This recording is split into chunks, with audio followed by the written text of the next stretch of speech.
Welcome to my channel. Dukung terus channel ini dengan like, share, comment, and subscribe. Melanjutkan cerita sebelumnya dari Battle Through the Heavens. Pada part sebelumnya, Paitong bersembunyi di awan kabut hitam untuk mencari momentum melarikan diri dari avatar Yuan Shen. Namun pada saat berikutnya, Xiaoyan menggunakan api bayan yang akhirnya mengungkapkan keberadaan Paitong. Pada saat ini, terdengar suara teriakan Paitong dan suara daging yang dipukuli. Bahkan jika dia adalah langkah pertama dari keabadian Kaisar, masih belum banyak kekuatan abadi yang dapat digunakannya. Dan jika dia gagal membunuh musuh setelah menghabiskan kekuatan abadi, efektivitas tempurnya akan turun secara signifikan. Keabadian Kaisar memiliki kekuatan penghancur mutlak untuk dewa petarung. Tetapi jika dihadapkan dengan tubuh abadi dengan konsumsi yang sangat rendah, kemungkinan mengalahkan tubuh abadi sangat kecil, kecuali dapat menembus tubuh abadi. Namun akan sangat sulit untuk menembus ranah tubuh abadi. Ini juga alasan mengapa Yuan Shen begitu mendominasi di dunia tanpa batas. Tentu saja, alasan mengapa para dewa asli mampu membuat tubuh fisik mereka menembus keabadian tidak dapat dipisahkan dari metode kultivasi mereka selain dari darah mereka. Sepenuhnya meninggalkan penggunaan sumber ki sebagai kultivasi dan membuka jalan unik dalam tubuh fisik, menggunakan kekuatan bintang-bintang sebagai dasar kultivasi, terus-menerus memoles kekuatan tubuh fisik. Alasan mengapa orang-orang ini ceroboh adalah karena mereka hampir tidak pernah melihat kekuatan dewa asli. Kekuatan fisik avatar dewa asli yang direbut Xiaoyan jauh dari mencapai puncaknya dan masih ada ruang yang sangat besar untuk perbaikannya. Dan kali ini juga pertama kalinya avatar dewa asli berkultivasi setelah direbut oleh Xiaoyan. Dalam waktu singkat ini, setelah avatar dewa asli menyerap kekuatan bintang Xiao Yuxing, Xiaoyan jelas merasakan bahwa kekuatan fisik avatar Yuan Shen telah meningkat pesat. Sudah berakhir. Feng Tuo menatap tulang Paitong yang hancur dengan mata kesepian dan dia benar-benar kehilangan kemampuan untuk bertarung. Lengan avatar Yuan Shen menjulur keluar dengan ganas, menusuk langsung ke tubuh Paitong yang hampir hancur dan mengeluarkan jantung abadi emas Paitong dari dadanya. Tidak, kembalikan jantungku. Paitong menjerit melengking. Meskipun kecepatan pemulihan mencengangkan dengan kekuatan keabadian sebelumnya, tetapi kecepatan penghancuran Xiaoyan melebihi kecepatan pemulihannya. Paitong tetap tidak dapat melakukan apapun untuk mencegahnya. Xiaoyan tidak berbicara omong kosong. Dia langsung meremas dengan kelima jarinya dan langsung menghancurkan jantung emas Paitong. Paitong memuntahkan seteguk darah besar. Ini bukan luka, tapi ledakan amarah. Tentu saja, tanpa jantung, darah akan terus keluar. Di tengah teriakan Paitong, mata Xiaoyan tenggelam dan avatar Yuan Shen mengangkat tangannya dan meninju kepalanya lagi. Tinju Xiaoyan tidak menunjukkan belas kasihan sama sekali dan dia langsung membunuhnya. Tidak perlu meninggalkan masalah di masa depan. Belum lagi kekuatan penguasa istana dewa pemburu belum diketahui dan kesan Xiaoyan terhadap istana dewa pemburu ini sangat buruk. Xiaoyan selalu merasa bahwa gaya perilaku istana dewa pemburu ini sangat mirip dengan istana surgawi di Sensi. Jadi Xiaoyan secara tidak sadar menyamakan mereka dengan istana surgawi. Jadi dia tidak akan menahan tinjunya. Tubuh Paitong hancur berkeping-keping di bawah tinju avatar dewa asli. Tentu saja Xiaoyan tidak akan melupakan cincin penyimpanan Paitong. Lagi pula, dia juga abadi dan seharusnya memiliki banyak harta. Pada saat Paitong terbunuh, Xiaoyan perlahan menoleh untuk melihat Feng Tuo yang berwajah pucat. Demi keselamatannya sendiri, Xiaoyan tidak akan menunjukkan belas kasihan kepada mereka. Setelah Feng Tuo mengetahui informasi tentang dirinya secara terperinci, dia mengambil tindakan dengan memanggil kekuatan keabadian untuk menangani Xiaoyan. jika salah satu dari mereka dilepaskan hari ini, maka informasi yang lebih rinci akan dikirim kembali ke istana Dewa Pemburu. Jika hal itu terjadi, mungkin Xiaoyan tidak akan seberuntung hari ini. Untungnya pada saat ini, kekuatan avatar Yuan Shen telah ditingkatkan. Semua dewa petarung yang ada di atas binatang terbang lainnya tanpa terkecuali dibunuh oleh Xiaoyan, termasuk Feng Tuo. Xiaoyan memegang lebih dari selusin cincin penyimpanan.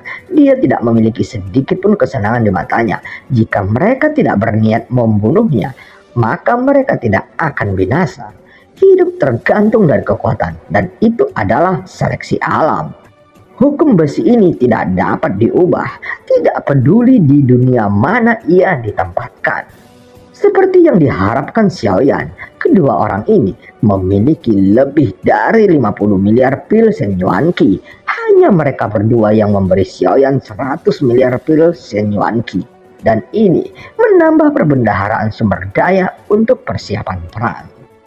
Meskipun dia sudah memiliki pil Shen Yuan Qi yang banyak di tangannya, ketika dia memanen pil Shen Yuan Qi dalam jumlah besar, senyum masih akan muncul di wajah Xiaoyan. Lagi pula, siapa yang akan berpikir terlalu banyak memiliki uang?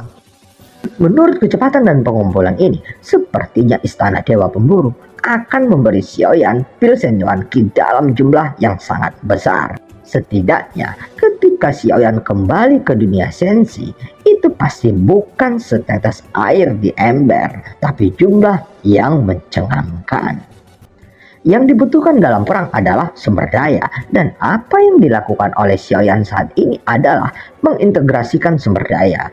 Seperti yang dikatakan Permaisuri, alam Suanyin adalah dunia sekunder yang berasal dari sensi, dan sumber daya ini dipisahkan dari dunia sensi. Sensi membutuhkan sumber daya ini sekarang. Jadi, tindakan Xiaoyan adalah bantuan yang tepat untuk sensi. Tentu saja, Xiaoyan tidak ingin membunuh begitu saja. Tetapi setelah memulai jalan ini, dia mengerti bahwa tangannya berlumuran darah musuh atau tangan musuh yang berlumuran darahnya. Tidak ada pilihan, tidak ada kata mundur. Hanya ada kata maju dengan berani. Bahkan jika harus berlumuran darah, itu adalah darah seorang prajurit. Ketika semuanya beres, Xiaoyan memusnahkan semua pemburu yang datang ke Xiao Yuxing. Setelah petong jatuh, kunci iblis surga dewa yang dia lempar juga perlahan menghilang. Tetapi pada saat ini, tepuk tangan meriah datang dari kejauhan, dan semua orang memandang Xiaoyan dengan kagum. Mereka ini adalah orang-orang yang menghilang dari pavilion Xiaoyu sebelum krisis datang. Terlalu tidak manusiawi bagimu untuk melakukan ini. Xiaoyan awalnya terkejut saat melihat pemandangan ini, dan kemudian merasa sangat tidak berdaya. Xiaoyan bahkan curiga bahwa selama dia bertarung, orang-orang ini menyaksikannya, dan mereka minum teh sambil mengomentari pertarungannya. Permaisuri memandang Xiaoyan, pupilnya seperti bulan sabit, dan ada banyak ekspresi di matanya memandang Xiaoyan. Seolah-olah di matanya, Xiaoyan adalah yang mulia susah. Ini adalah bencana yang kamu sebabkan sendiri. Kamu terlalu berani membawa masuk orang-orang dari istana Dewa Pemburu bersamamu. Jian Xiangyang memandang Xiaoyan dengan acuh tak acuh. Xiaoyan hanya dewa petarung bintang 7 di tahap tengah, tapi Jian Xiangyang tidak pernah berpikir bahwa Xiaoyan akan memiliki klon abadi. Ini sangat mengejutkan Jian Xiangyang, karena saat dia melihat avatar Xiaoyan, dia bisa merasakan kekuatan fisiknya yang kuat. Xiaoyan menoleh untuk melihat Jian Xiangyang saat ini. Avatar dewa asli juga berada di samping dirinya yang sebenarnya. Pada saat berikutnya, semua orang mundur satu demi satu, mengisolasi Jian Xiangyang, dan semua mata tertuju padanya. Awalnya, Jian Xiangyang ingin mencari alasan untuk berbohong, tetapi dapat dikatakan bahwa semua orang mendorongnya ke tembok. Senior Xiangyang, aku berinisiatif untuk meminta saran darimu, kata Xiaoyan. Sebagai seorang senior, kamu harus bertanggung jawab. dan kamu tidak dapat menemukan alasan untuk menolaknya, kata permaisuri dengan penuh arti sambil memeluk kelinci awan es. Dan semua orang mengangguk dengan serius. Tatapan mata mereka penuh dengan harapan. Terutama Konfusius dan Mencius yang mengangguk seperti ayam mematuk nasi. Saudara Jian Xiangyang harus memberikan nasihat kepada junior. Jian Xiangyang memandang orang-orang dengan wajah yang serius dan dia sepertinya tidak punya alasan lagi untuk menolaknya. Nah, pedangku adalah pedang pembunuh. Apakah kamu yakin ingin meminta nasihat padaku? Tubuh Jian Xiangyang perlahan dan lurus, tergantung di udara, tampak seperti pedang tajam. Bahkan Jiansu dengan hormat akan meminta nasihat Jian Xiangyang ketika dia melihatnya. Pemahaman tentang jalan pedang ini telah menembus ke alam jiwa. Terima kasih senior. Xiaoyan juga tidak mundur. Untuk tubuh abadi dari klon dewa asli, Xiaoyan tidak tahu tingkat kekuatan fisiknya telah mencapai apa. Dia hanya menghadapi dua kaisar keabadian langkah pertama, Peitong dan Feng Tuo. Avatar dewa asli menunjukkan postur yang benar-benar mendominasi saat ini. Kemudian, Xiaoyan benar-benar ingin mencoba seberapa banyak avatar dewa asli bisa bertarung. Kamu memang punya sedikit nyali. Dalam hal ini, aku akan memberimu 3 pedang hari ini. Jika kamu bisa mengambil alih 3 pedangku, aku akan memberimu jiwa pedang surgawi. Jian Xiangyang melipat tangannya di dadanya dan menginjak pedang terbangnya. Kalau begitu, aku ingin berterima kasih kepada senior atas hadiahnya. Xiaoyan mengatupkan kedua tangannya. Keyakinan adalah hal yang baik, tetapi kamu tidak boleh buta. Itu hanya akan membuatmu terlihat bodoh. Kata-kata Jian Xiangyang terlalu jelek, tapi itulah kebenarannya. Pedangku tidak memiliki nama, tetapi telah memenggal banyak orang. Aku takut satu pedang akan membunuhmu, jadi aku akan memberimu 3 kesempatan. Satu pedang lebih kuat dari yang lain. Kamu harus siap. Jian Xiangyang berkata perlahan. Wajah Xiaoyan serius menatapnya. Senior, tolong tunjukkan pedangmu. Xiaoyan, avatar dewa asli, berkata dengan lembut. Aliran darah yang kuat di tubuhnya beredar. Dia tidak perlu melakukan persiapan apapun, dan tubuhnya yang kuat dapat menyerap dan bertahan kapanpun. Dan film pun berakhir. Sampai ketemu di part selanjutnya. 若是当年不与那人硬然定上3年之约，恐怕也不会是这个架子。今日失散，兄儿，你要走？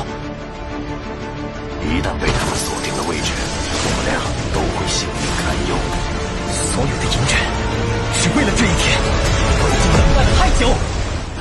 今天若是你能够安然无恙地走下擂台，萧炎从此不再踏进迦南学院半步。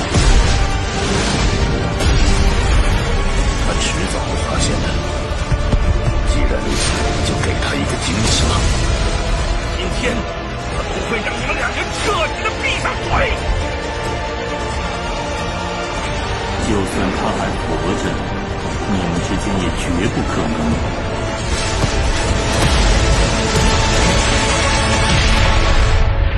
加玛帝国云岚宗，萧炎回来了。